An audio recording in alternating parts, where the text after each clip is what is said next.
하루의 전투가 끝나고 나서 지휘관이 그날 전투의 상황에 대해서 장교들과 함께 평가를 하고 있었습니다.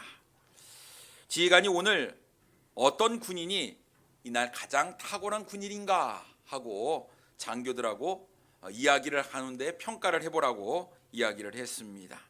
그러자 어떤 한 장교는 이렇게 이야기를 합니다.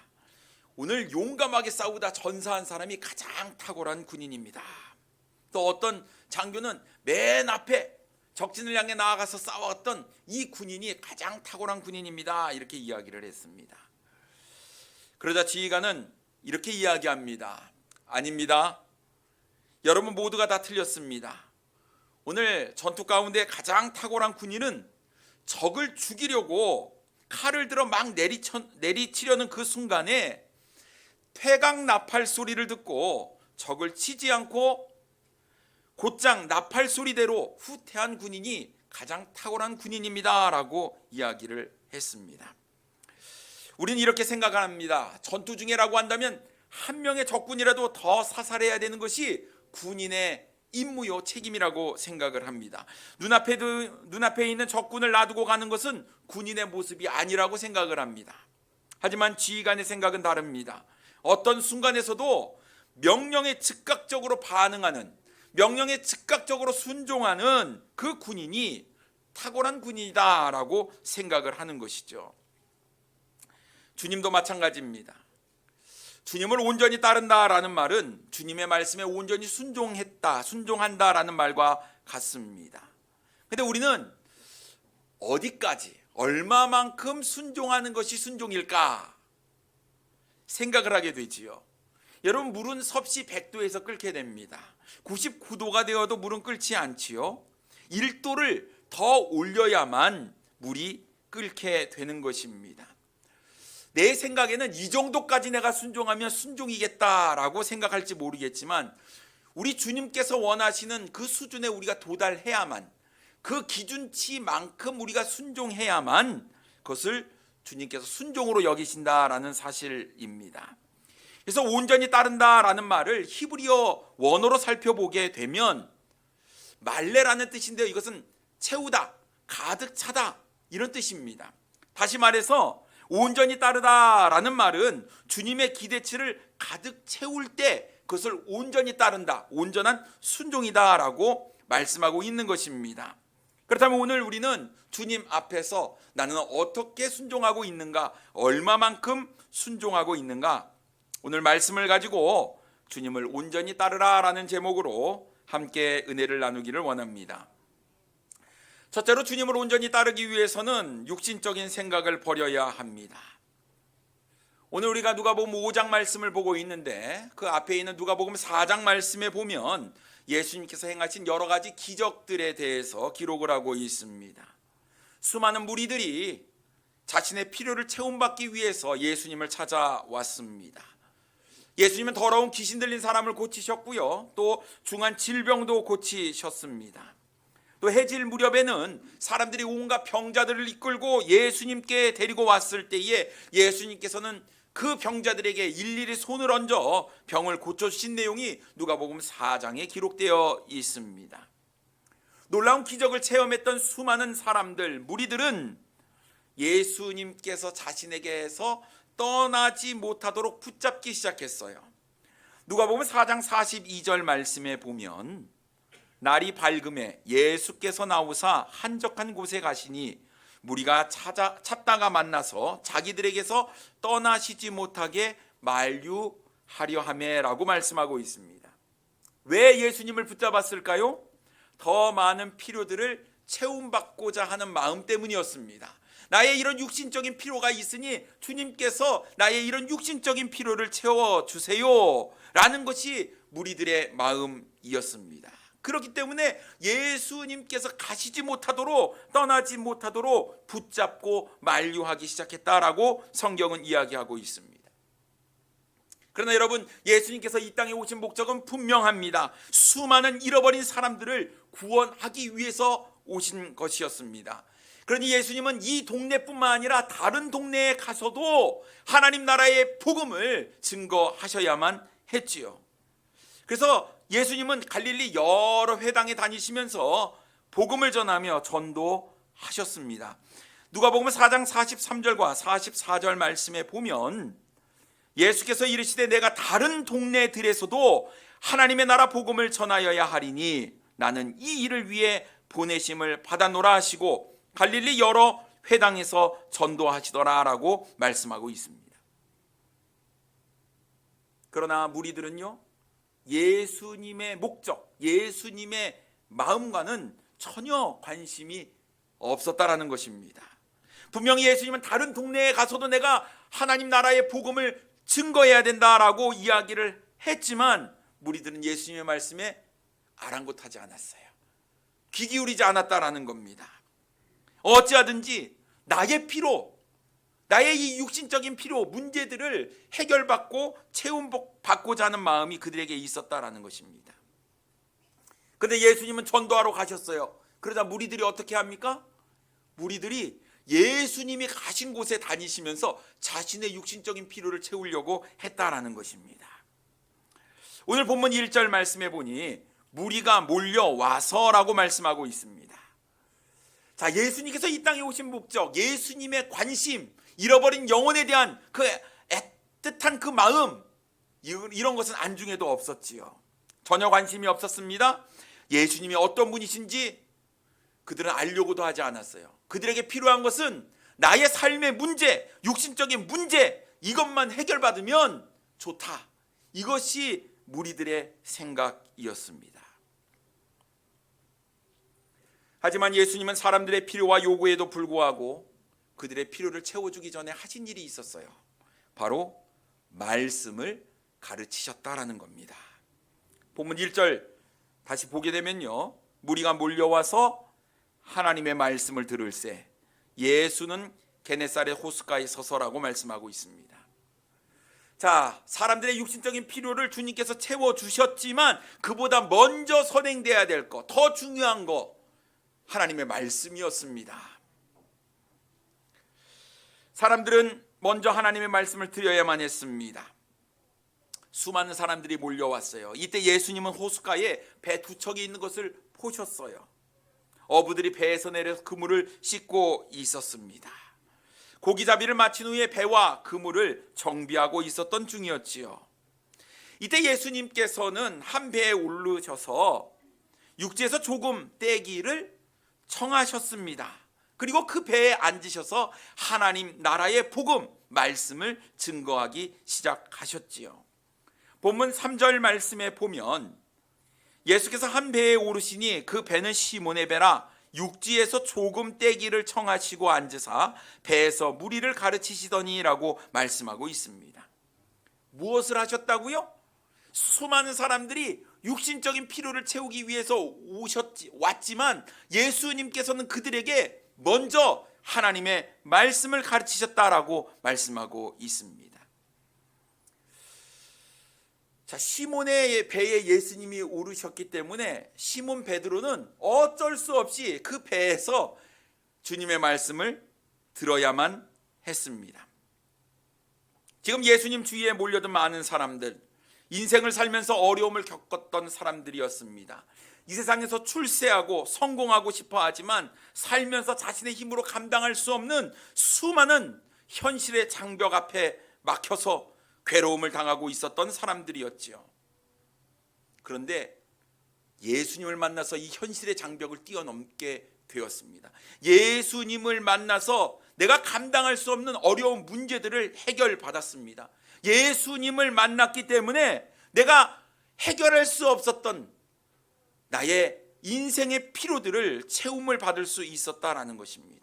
그래서 병든 자, 귀신 들린 자, 자신의 힘으로 해결할 수 없는 문제를 가진 수많은 사람들이 예수님께 나와왔지요.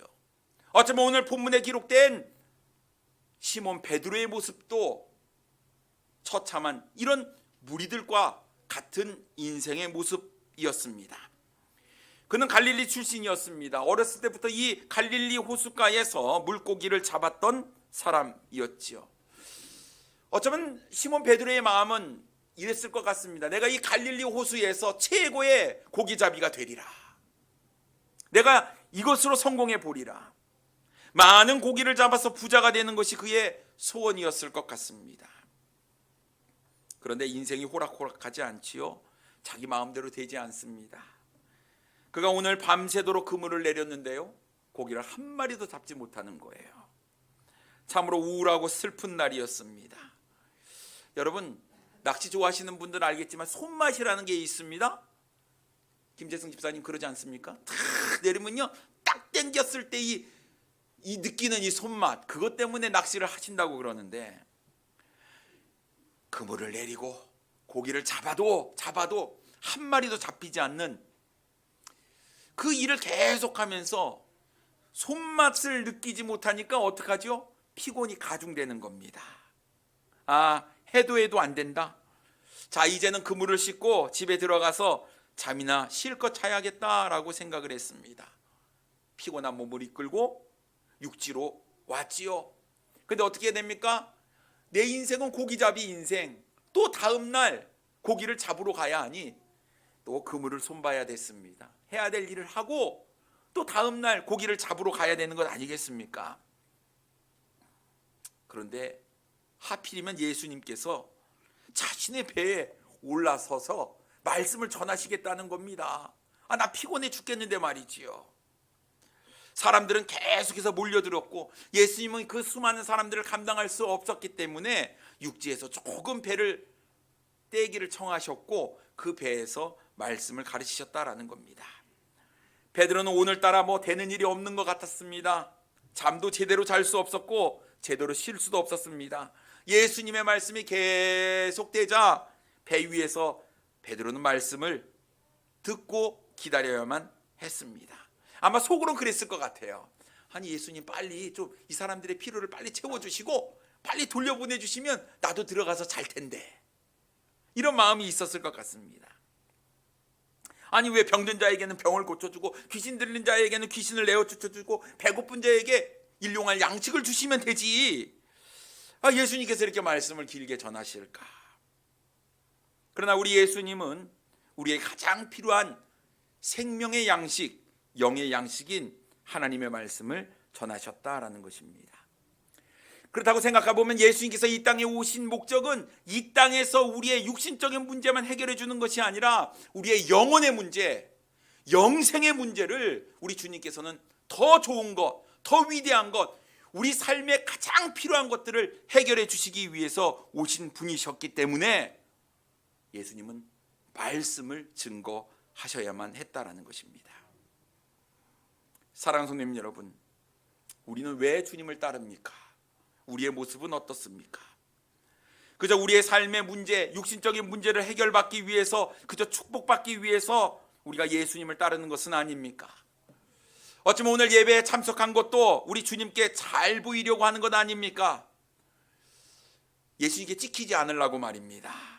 적당히 예수님과 관계를 맺고 살다가 내가 어려움을 당하게 되면 그래도 내가 주일날 교회 왔잖아요 하면서 은근슬쩍 주님께 다가가 해결받으려고 하는 우리의 모습은 아닙니까? 그런데 여러분, 우리가 주님을 따르려고 한다면 이런 육신적인 생각을 내려놓아야 합니다. 뭔가 문제를 해결받고 필요를 채움받는 것 때문에 예수님을 따르는 것은 잘못된 생각이에요. 이런 그냥 무리와 같은 생각으로 우리가 주님을 따라가서는 안 된다라는 사실이지요. 나를 구원해 주신 그 주님의 은혜에 감사하기 때문에 우리는 주님을 따르는 자가 되어야 하는 것입니다. 나 주님의 기쁨 되기 원하네, 이런 복음성과 찬양이 있지 않습니까? 내가 원하는 한 가지, 그것이 무엇입니까? 주님의 기쁨이 되는 것, 내 삶을 통해서 주님께 영광을 돌리는 것, 주님의 마음을 흡족하게 만드는 것, 그것이 바로 우리가 이 땅에서 사는 예배자의 삶의 모습인 줄 믿습니다.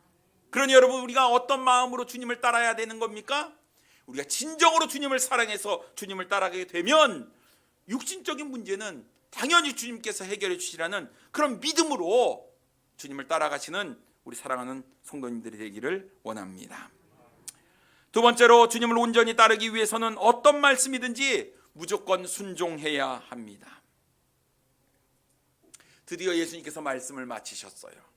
그리고 시몬 베드로에게 이야기하길 깊은 데로 가서 그물을 내리라고 이야기하셨습니다. 4절 말씀에 보면 말씀을 마치시고 시몬에게 이르시되 깊은 데로 가서 그물을 내려 고기를 잡으라. 배에 오르실 때는 어떻게 주님께서 얘기하셨습니까? 청하셨다고 그랬습니다. 부탁을 하셨죠. 근데 지금 말씀을 마치시고 나서 주님께서 뭐라고 말씀하시냐면 깊은 데로 가서 그물을 내려 고기를 잡으라. 이것은 명령형으로 기록되어 있습니다. 그러니까 예수님께서 배에 오르실 때는 부탁, 청을 했지만 지금 고기를 잡으라고 이야기할 때에는 명령을 하셨다는 거예요. 부탁이 명령으로 바뀐 것이었습니다. 여러분, 부탁이라는 것은 들어줄 수도 있고 들어주지 않을 수도 있는 거예요. 상대방에게 공을 넘긴 것입니다. 하지만 명령이라는 것은 이것은 무조건 순종해야 되는 거예요. 그런데요, 이 베드로가 예수님의 명령에 순종하기 위해는 약간 좀 찝찝한 마음이 있습니다. 불편한 마음이 있는 거예요. 왜냐하면 예수님의 명령이요, 자신이 가지고 있는 어떤 경험, 또 자신이 가지고 있었던 기본 상식에서 벗어난 말씀이었기 때문에 그렇습니다. 우리는 그 이유를 세 가지를 찾아볼 수가 있는데요. 첫째는 시몬이 매우 지금 밤새도록 고기를 잡았기 때문에 지쳐있는 상태였다라는 것입니다. 힘든 하루 일과를 마치고 나서 이제 좀 쉬어야겠다 생각을 하고 있는데 예수님께서 자신의 배에 올라서 말씀을 전하시겠다고 부탁을 하셨어요. 그래서 그 청을 거절할 수 없어서 그 부탁을 들어드렸지요. 그런데 이 말씀이 길어졌고 말씀이 끝나자 집에 들어가려고 이제 들어가서 쉬려고 했는데 그것도 못하게 하시고 깊은 데로 가서 그물을 내려 고기를 잡으라는 겁니다. 시몬의 입장에서는 고기를 잡으러 가는 것이 결코 쉬운 일이 아니었습니다. 우리도 그렇지 않습니까, 여러분? 내가 일을 밤늦게까지 하고 왔어요. 몸이 피곤해 죽겠습니다. 근데 이거 테라 저거 테라 하면 정말 싫지 않습니까? 나 수고했다고, 나 좀 쉬어야 된다고. 이것이 우리의 마음 아닐까요? 몸이 좀 피곤하거나 몸이 안 좋으면 예배당에 가는 것이 좀 귀찮아지지요. 그렇지 않습니까? 좀 나를 좀 이해해달라고. 말씀을 읽고 기도하지 못하는 것 당연하다고 우리가 이렇게 이야기할 수 있을 것 같습니다. 내가 지금 주님의 말씀에 순종해야 되는 것은 알지만 지금 나의 상황에서는 이게 쉽게 순종하기가 어렵다 하는 것이 어쩌면 우리의 마음일 것 같습니다. 베드로의 마음도 그랬다라는 것이죠. 두 번째, 고기를 잡으려면 밤이 좋은데 지금은 해가 바다를 눈부시게 비추는 아침이었기 때문에 지금 고기 잡는 것이 마땅치 않았다라는 것입니다. 이 당시 그물은요, 두꺼운 실을 엮어서 만들었기 때문에 이 크고 무거운 그물을 바다에 탁 던지는 순간 고기들은 다 도망가게 되어 있는 것이죠. 밤새도록 그물을 내렸는데도 한 마리도 잡지 못했습니다. 훤히 밝은 대낮에 고기를 잡는다고 고기를 잡을 수 있을까요? 낮에는 물고기가 잡히지 않는다는 것은 이미 베드로는 오랜 경험을 통해서 축적된 지식을 가지고 있었다라는 것입니다. 이 갈릴리 호수에서 고기 잡는 어부들에게 물어봐도 이 대낮에 고기를 잡는 어부는 하나도 없다라는 것이죠.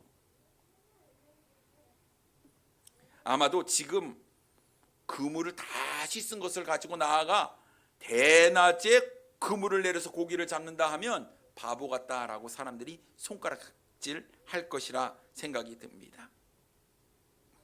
우리도 마찬가지입니다. 주님께서 어떤 말씀을 하시면 우리는 기본 상식을 가지고 있지 않습니까? 딱 봐서 이건 안 될 거라고 생각을 합니다. 해봤자 아무런 소용이 없는 헛짓거리라는 생각이 듭니다. 그런데 우리 주님께서 우리의 기본 상식, 어떤 기본 지식, 우리의 경험을 벗어나는 명령을 내리신다면 우리도 결코 순종하는 것이 쉽지가 않다라는 것이지요. 거기에다가 세 번째로 예수님은 고기잡이에 대한 지식이나 경험이 없는 목수 출신이었다라는 겁니다.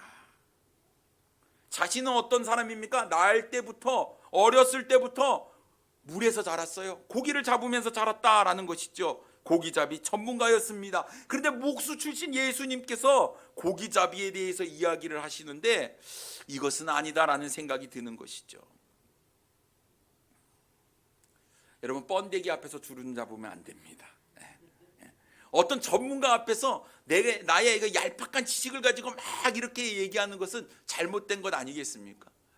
예수님께서 얘기하시는데 이건 아닌 것 같아요. 이런 상황이 오면 우리는 명령에 순종하기가 참 어렵습니다. 이처럼 시몬이 예수님의 말씀에 순종하기란 참 어려운 그런 상황 가운데 있었어요. 너무나도 불합리적인 그런 모습들이 너무 많았다라는 것이죠. 그래서 아마 시몬은 이렇게 얘기할 수 있었을 것 같습니다. 조목조목 예수님의 말씀에 반박을 하면서 그것은 불가능합니다 라고 이야기할 수 있었을 것 같습니다. 그런데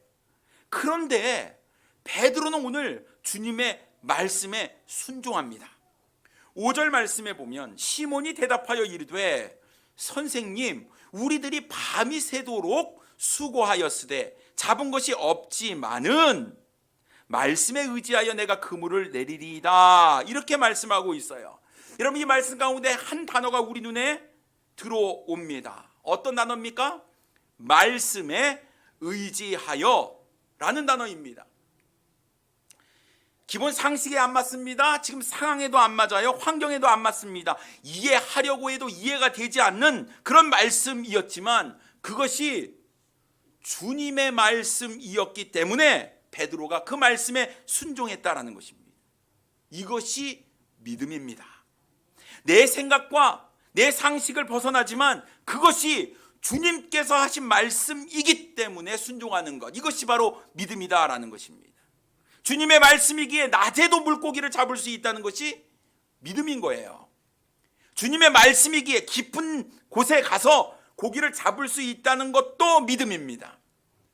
주님의 말씀이기 때문에 경험을 통해 축적된 지식조차도 버리고 주님의 말씀을 따르는 것, 이것이 바로 믿음이에요. 사랑하는 성도님 여러분, 베드로가 주님의 말씀이기 때문에 그 말씀에 의지하여 순종한 것처럼 나의 상황이나 환경이나 조건이나 이런 것들을 따지지 말고 우리도 주님의 말씀에 그냥 순종해야 한다라는 것입니다. 여러분, 주님의 말씀에 순종하십니까? 때로는 우리가 너무나 주저하고 있지는 않습니까? 내 생각은 그게 아니거든요. 내 이해가 안 됩니다. 이건 논리적으로 맞지가 않아요. 제가 그래도 인생을 이렇게 살아왔는데 제 경험에 비추어 보면 이것은 잘못된 것입니다. 그러면서 우리는 말씀을 듣고 말씀에 즉각적인 반응이 아니라 주저하는 우리의 모습은 아닙니까? 근데 여러분, 왜 우리의 삶에 주님의 능력이 나타나지 않을까요? 우리가 말씀을 믿지 못하기 때문이고 말씀에 순종하지 못하기 때문인 줄 믿습니다. 그렇다면 사랑하는 손님 여러분, 내 생각이 먼저일까요? 아니면 주님의 말씀이 먼저일까요? 때로는 주님의 말씀이 무엇인지 알면서도 내 생각과 맞지 않는다며 우리는 외면하지는 않습니까? 내 생각에 지금은 시기가 아니야, 지금 시기가 일러, 내 생각에 내 방법대로 하는 것이 맞아 라고 이야기를 하면서 주님의 말씀보다 나의 모든 것, 나의 판단, 나의 생각, 나의 환경, 이런 것들을 더 앞세우지는 않습니까? 그런데 여러분, 주님의 말씀을 들었다면 우리는 내 생각을 내려놓아야 합니다. 한번 생각해 보십시오. 어느 누가 홍해바다가 갈라질 거라고, 어느 누가 이스라엘 백성들이 마른 땅으로 지나갈 것이라고 생각을 했겠습니까? 어느 누가 40년 광야 생활 동안 하나님께서 주시는 만나와 메추라기로 굶지 않고 죽지 않고 먹고 살 거라고 생각을 했겠습니까? 어느 누가 언덕까지 넘치던 요단 강물이 끊어져 이스라엘 백성들이 마른 땅으로 건널 거라고 생각을 했겠습니까? 어느 누가 크고 강한 여리고 성벽이 돌았는데 말씀대로 돌았더니 무너지는 이 놀라운 경험을 할 수 있을 거라고 생각을 했겠습니까? 주님의 명령은요, 우리의 상식을 벗어납니다. 우리의 생각을 벗어납니다. 어느 누구도 생각하지 못한 일을 우리 주님께서는 하십니다. 믿으십니까? 그렇다면 여러분, 내 생각을 내려놓고 주님의 말씀에 우리는 온전히 순종해야 할 줄 믿습니다. 그래야 주님의 놀라운 능력, 주님의 놀라운 기적을 우리는 경험할 수 있다라는 것이지요.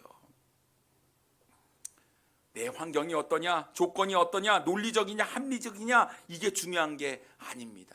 말씀이 중요한 거예요. 베드로의 반응, 말씀에 의지하여 내가 그물을 내리겠다라는 이 순종의 자세가 우리에게 필요한 줄 믿습니다. 사랑하는 성도님 여러분, 해보십시오. 말씀을 의지해서 순종하십시오. 내 힘, 내 철학, 내 생각, 내 판단을 의지하지 말고 온전히 주님의 말씀을 의지하시는 우리 사랑하는 성도님들 되기를 원합니다. 세 번째로, 주님의 능력을 경험하면 주님의 부르심에 응답해야 합니다. 베드로가요, 예수님의 말씀대로 깊은 데로 가서 그물을 내렸어요. 놀라운 능력을 체험하게 되었습니다. 6절 말씀에 보면 그렇게 하니 고기를 잡은 것이 심이 많아 그물이 찢어지는지라 라고 말씀하고 있습니다. 어떻게 고기를 심이 많이 잡았다고요? 그렇게 하니 말씀에 의지하여 말씀에 순종하니 고기를 잡은 것이 심이 많아 그물이 찢어진다고 말씀하고 있습니다. 그물이 찢어질 정도가 됐어요. 베드로 혼자 감당할 수가 없었습니다. 그래서 함께 고기를 잡았던 요한과 야고보에게 도움을 청해야 했지요. 그물을 끌어올렸습니다. 어떻게 되었습니까? 7절 말씀에 보면 이에 다른 배에 있는 동무들에게 손짓하여 와서 도와달라 하니 그들이 와서 두 배의 채움에 잠기게 되었더라라고 말씀하고 있습니다. 평생 동안 이 갈릴리 호수에서 고기를 잡았지만 이렇게 많이 잡아본 적은 그의 삶의 역사상 없었다라는 거예요. 대낮에, 그것도 깊은 곳에, 그것도 목수출시인 예수님의 말씀을 따라 피곤하고 지친 몸을 이끌고 그물을 던졌는데 엄청나게 많은 고기를 잡은 거예요. 일반적인 상식으로는 불가능한 일이 벌어진 겁니다. 그때 베드로의 머릿속에 한 가지 생각이 싹 스쳐 지나가는데 이분이야말로 메시아다, 그 생각이었어요. 이분이 참 주님이시구나 라는 생각이 머릿속에 떠올랐다라는 것입니다. 근데 여러분 한번 살펴보세요. 베드로는 이미 주님의 놀라운 능력을 경험한 적이 있었다라는 사실입니다. 누가복음 4장 38절과 39절 말씀에 보면요, 예수께서 일어나 회당에서 나가사 시몬의 집에 들어가시니 시몬의 장모가 중한 열병을 앓고 있는지라 사람들이 그를 위하여 예수께 구하니 예수께서 가까이 있어서 열병을 꾸짖으신데 병이 떠나고 여자가 곧 일어나 그들에게 수종드니라 라고 말씀하고 있습니다. 자신의 장모님 중한 열병을 앓고 있어서 고통 가운데 있었는데 예수님께 오셔서 어떻게 하셨다고요? 열병을 꾸짖으셨어요. 그랬더니 열병이 나갔다는 거예요. 보통은 어떻게 약을 쓰거나 뭐 이래야 되잖아요. 말씀으로 고치신 거죠. 이미 그런 놀라운 기적을 베드로가 경험을 했어요. 경험을 했는데도 불구하고 베드로의 모습은 무리와 똑같은 모습이었습니다. 자신의 육신적인 문제만 해결해 주는 것, 그것으로 만족한 인생, 그런 인생을 살았던 베드로가 말씀을 듣고 억지로라도 말씀을 들었잖아요. 배에 올라서. 그리고 나서 그 말씀에 의지하여 순종하여 그렇게 했더니 주님의 놀라운 능력을 경험하게 됐습니다. 그 순간 이분이 보통 분이 아니다라는 것을 그는 깨닫게 되었지요. 그 전에는 예수님이 메시아일 거라는 생각을 꿈에도 하지 못했는데 그냥 단순히 위대한 선지자 중에 하나겠지라고 생각을 했는데, 그래서 마치 무리들처럼 자신의 필요를 체험받는 것으로 만족을 했는데 말씀을 깨닫고 말씀을 체험하고 말씀을 경험하면서 예수님이 어떤 분인지 알아가게 되고 그것을 통해서 주님이 나의 메시아이고 나의 구세주고 나의 구원자 되시는 분이시구나 라는 것들을 베드로가 깨닫게 되었다라는 것입니다. 우리는 때때로 말씀을 듣는 것을 너무나 대수롭지 않게 생각을 합니다. 그래서 예배를 너무 쉽게 가볍게 여기는 경우가 있지요. 그러나 베드로를 보니 어쩔 수 없이 하나님의 말씀을 듣거나 억지로라도 하나님의 말씀을 듣는 것이 얼마나 중요한지를 우리는 다시 새삼 깨닫게 됩니다. 그래서 여러분, 말씀을 사모하셔야 돼요. 예배를 사모하셔야 되는 겁니다. 물론 내 스스로 자발적으로 나와서 하나님의 말씀을 사모하고 하나님을 예배하는 것 좋지만, 여러분, 때로는 억지로라도 이 자리를 사모하는 마음으로 나와서 억지로라도 말씀을 들어야만 우리의 삶에 놀라운 변화가 일어나게 된다라는 것이지요. 주님의 능력을 경험한 순간 베드로는 무릎을 꿇을 수밖에 없었습니다. 거룩하신 주님 앞에 똑바로 설 자가 누가 있겠습니까? 베드로는 그 자리에서 예수님의 무릎 앞에 엎드려서 자신이 죄인임을 고백할 수밖에 없었습니다. 8절 말씀 보겠습니다. 시몬 베드로가 이를 보고 예수의 무릎 아래 엎드려 이르되 주여 나를 떠나소서 나는 죄인으로소이다.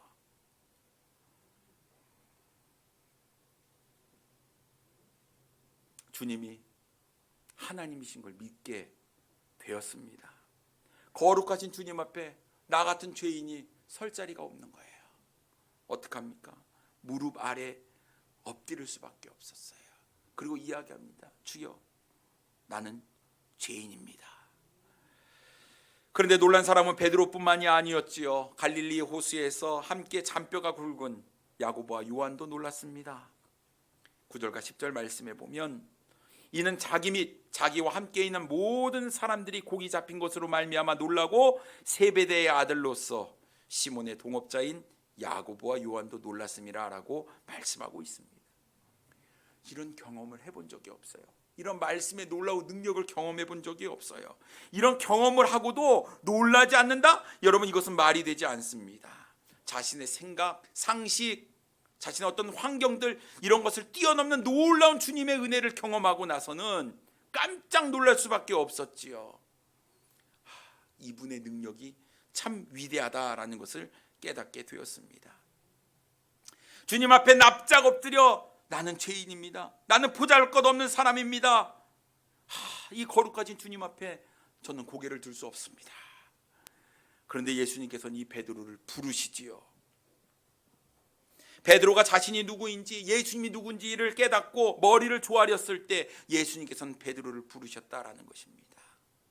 뭐라고 부르셨습니까? 10절 후반부에 보면 예수께서 시몬에게 이르되 무서워하지 말라. 이제 후로는 내가 사람을 취하리라 하시니라고 말씀하셨습니다.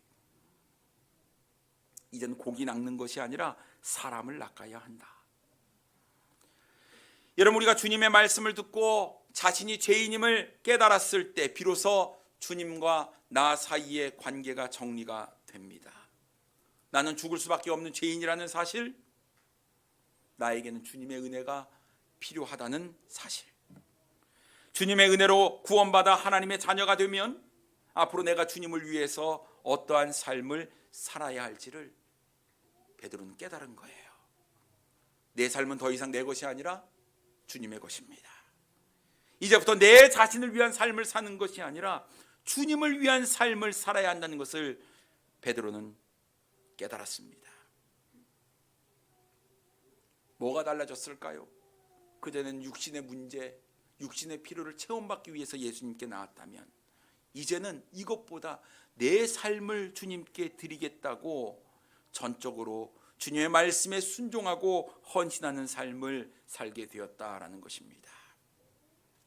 만선의 기쁨, 평생에 누리지도 못한 엄청난 그 놀라운 기적을 경험한 베드로가 11절에 이렇게 행동을 합니다. 그들이 배들을 육지에 대고 모든 것을 버려두고 예수를 따르니라. 만선이 된 배, 부유함을 누릴 수 있는 이 모든 것들을 버려두고 예수를 따르니라. 이제 나는 고기 낚는 어부가 아니라 사람을 낚는 어부로 주님의 부르심에 순종하는 베드로의 모습을 보게 됩니다. 말씀을 제대로 경험하면 놀라운 역사가 내 삶 가운데 일어납니다. 말씀을 제대로 경험하면 주님의 능력이 내 삶 속에서 역사합니다. 주님의 말씀을 제대로 경험하면 여러분, 우리는 주님을 따를 수밖에 없다라는 것이지요. 여러분, 주님의 능력을 경험하셨습니까? 주님의 은혜를 경험하셨습니까? 주님께서 나에게 베풀으신 구원의 은혜를 경험하셨습니까? 내가 흉악한 죄인임을 깨달으셨습니까? 그래서 우리는 주님을 나의 구주로, 나의 주로, 나의 구세주로 고백하지 않으셨습니까? 그런데 언제부터인가 내가 내 삶의 주인처럼 살고 있지는 않습니까? 내 것, 내 것, 내 것, 내 삶, 내 삶, 내 삶, 내 시간, 내 시간, 내 시간, 내 물질, 내 물질, 내 물질, 모든 것을 내 중심으로 살고 있지는 않습니까? 예수님께서 바로 당신의 구세주라고 한다면, 예수님께서 당신의 삶의 주인이라고 한다면, 우리는 육신적인 것을 내어버리고 주님을 따라가야 될 줄 믿습니다. 이것이 주님의 은혜를 받은 사람의 삶의 모습입니다. 이것이 주님의 능력을 경험한 사람의 모습이지요. 여러분, 나 같은 사람을 주님께서 구원해 주셔서 이제 우리에게 사람을 낚는 어부가 되라고 말씀하고 있는데, 과연 나는 구원받은 이후에 얼마나 많은 사람을 낚았습니까? 얼마나 많은 잃어버린 영혼을 주님께로 인도하셨습니까? 때론 주님께서 나에게 주신 나의 시간과 나의 물질을 들여서라도 천하보다 귀한 한 영혼을 구원할 수 있다면 그 일이 얼마나 귀하고 놀라운 일인지, 우리 주님께서 얼마나 기뻐하시는 일인지 우리는 깨달아야 될 줄 믿습니다. 주님은 한 영혼의 가치를 굉장히 소중하게 여기시지요. 천하보다 귀하다고 말씀하고 있습니다. 이제 우리는 우리의 인생을 들여서 영혼을 구원하고 사람을 낚는 그런 어부가 되어야 될 줄 믿습니다. 주님의 말씀에 순종하여 온전히 주님을 따르기 위해서 나의 것을 내려놓고 주님의 말씀을 기억하고 그 말씀에 순종할 때, 우리의 삶을 온전히 주님께 드릴 때 주님께서는 우리를 통해서 위대한 역사를 이루어 주시리라고 믿습니다. 오늘 룻반 헌신 예배를 통해서 우리가 하나님께 예배를 드리고 있는데요, 이제 우리의 환경, 우리의 상황, 우리의 상식, 이거 다 내려놓고 주님께 맡겨버리고 온전히 주님께 순종하고 결단하고 헌신하는 우리 사랑하는 성도님들 되기를 원합니다. 기도하겠습니다.